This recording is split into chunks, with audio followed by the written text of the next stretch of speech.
Assalamualaikum warahmatullahi wabarakatuh. Anak-anakku kelas 10 IPS yang saya sayangi, di sini saya akan menjelaskan tentang materi teori-teori masuknya agama Islam ke Indonesia.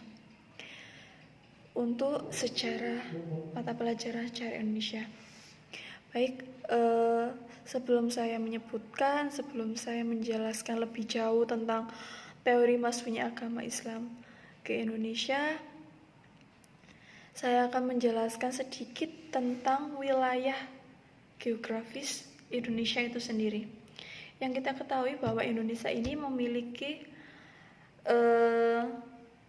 suatu kepulauan yang sangat banyak sekali. Kemudian Indonesia ini sendiri berada di antara dua benua dan dua samudra. Kalian pasti ingat itu, dua benua dan dua samudra, yaitu Samudra Hindia dan Samudra Pasifik, dan terletak di benua Asia dan benua Australia. Oke, jadi Indonesia ini ya karena memiliki sangat sekali memiliki banyak pulau. Lah, Indonesia ini merupakan jalur lalu lintas perdagangan. Jalur lalu lintas perdagangan ini berasal dari mana? Dari berbagai negara yang ada di dunia. Misalnya dari India, dari Cina, dari Arab, dan sebagainya. Kemudian, karena Indonesia ini merupakan lalu lintas perdagangan, maka Indonesia ini juga mendapat pengaruh dari luar. Karena mengapa mendapat pengaruh? Karena mereka berinteraksi, masyarakat Indonesia berinteraksi dengan pedagang dari negara lain. Jadi ini merupakan tidak terlepas dari yang namanya agama Islam itu bisa masuk ke Indonesia. Lah, untuk itu saya akan menjelaskan tentang teori-teori agama Islam masuk ke Indonesia, itu kapan dimulainya, kemudian siapa yang membawanya, dan dibuktikan dengan fakta sejarahnya itu seperti apa. Oke, saya akan menjelaskan yang pertama tentang teori Gujarat. Jadi teori Gujarat ini menyatakan bahwa Islam masuk ke Indonesia itu pada abad ke-13 Masehi. Ingat-ingat 13 Masehi.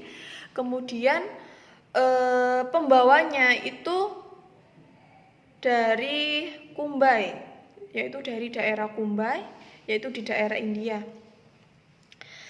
Mengapa? Ya, ini teori diperkuat dengan adanya fakta sejarah, yaitu dengan ditemukannya peninggalan. Contohnya sudah ditemukannya peninggalan makam atau nisan, ya lebih tepatnya tuh nisan Sultan Samudra Pasai yang bernama Malik As-Saleh. Jadi nisan itu terdapat yang namanya corak. Kalau kalian tahu nisan ya, nisan patokan orang meninggal itu. Lah, itu ternyata dia memiliki pengaruh corak dari Gujarat itu sendiri. Kemudian teori ini juga diperkuat dengan adanya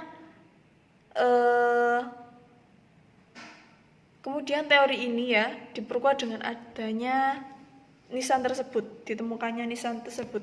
Kemudian mendukung teori Gujarat itu sendiri, yaitu bernama Snokronje, yaitu beliau adalah tokoh keturunan Belanda. Kemudian para ahli ini, tokoh ini ya mendukung teori Gujarat karena pusat perhatiannya terhadap kekuasaan politik pada saat itu, yaitu kekuasaan politik Islam. Oke, saya akan menjelaskan teori Mekah ya. Jadi, yang kedua setelah saya menjelaskan teori Gujarat, kemudian ke teori Mekah. Jadi, teori Mekah ini masuk agama Islam ya, maksud saya. Menyatakan bahwa agama Islam masuk ke Indonesia itu abad ke-7 Masehi. Jadi pembawanya itu ya berasal dari Arab Saudi, Mekah, Timur Tengah. pendukung teori Mekah ini yaitu tokohnya adalah Hamka. Hamka pada abad ke-7 Masehi, tepatnya tahun 674 Masehi ya. Terdapat yang namanya perkampungan Arab di sekitar Sumatera bagian barat khususnya. Terdapat banyak sekali perkampungan Arab. Jadi kalau di sini yang namanya perkampungan Arab itu dinamakan Pekojan. Selanjutnya saya akan menjelaskan tentang teori Persia itu sendiri. Jadi teori Persia itu mana? Persia itu kalau saat ini namanya negara Iran. Tapi negara ini masih termasuk dalam kawasan Timur Tengah atau Asia Barat ya. Jadi agama Islam itu masuk ke Indonesia pada abad ke-13. Pembawanya itu berasal dari Persia dan dasar teori ini memiliki kesamaan dengan masyarakat Indonesia itu sendiri. Contohnya kayak apa? Contohnya seperti sebuah peringatan Muharram. Kemudian meninggalnya Hasan Hussein itu beliau adalah cucu dari Nabi Muhammad SAW yang dihormati, yang disegani.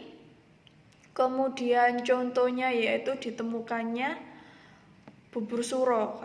Kalau di Jawa ini ya ada tradisi yang namanya surohan. Itu mesti orang-orang membuat bubur suro.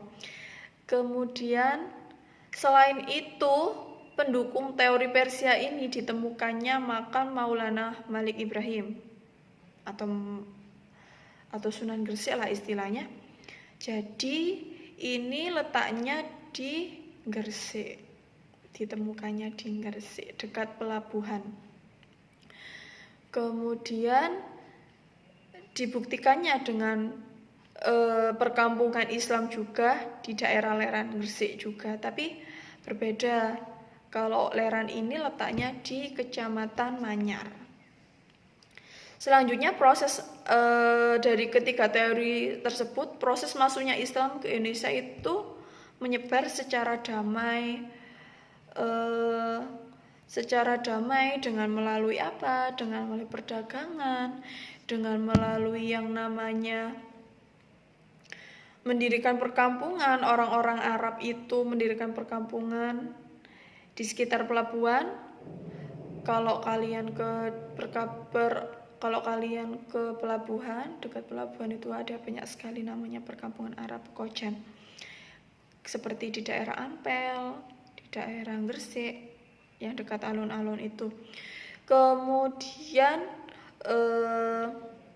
perkembangan Islam sangat cepat sekali dalam menyebarkan Islam juga dengan melalui apa? Dengan melalui kesenian juga. Dengan melalui kesenian Islam itu bisa diterima dengan cepat, dengan mudah dipahami. Kesenian contohnya wayang kulit. Kemudian agama Islam juga cepat sekali untuk disebarkan dengan melalui media pendidikan dan pondok pesantren. Dengan pondok pesantren, kemudian salah satunya yang menyebarkan yaitu 9 Wali Songo. Pasti kalian sudah hafal, sudah ingat apa saja itu 9 Wali Songo. Yang pertama, Ustazah akan memberi penjelasan lagi kepada kalian supaya kalian bisa ingat terus. Jadi 9 Wali Songo itu ada di daerah Jawa Timur, Jawa Tengah, kemudian Jawa Barat. Kalau di Jawa Barat itu namanya Sunan Gunung Jati. Letaknya adalah di Cirebon. Kalau di Jawa Tengah itu ada yang namanya Sunan Muria, Sunan Kudus, kemudian Sunan Kalijaga. Letaknya di Demak kalau Sunan Kalijaga. Kemudian kalau di Jawa Timur itu ada Sunan Bonang, di Tuban ya letaknya, Sunan Derajat di Lamongan letaknya di Paciran, Paciran itu masih ikut Lamongan, kemudian Sunan Gresik, Maulana Malik Ibrahim, Sunan Giri, dan yang terakhir yaitu Sunan Ampel. Anak-anak, terima kasih. Semoga video ini dapat memberikan wawasan buat kalian, dan Ustazah harap jaga kesehatan di rumah ya. Tetap sehat, tetap semangat. Assalamualaikum warahmatullahi wabarakatuh.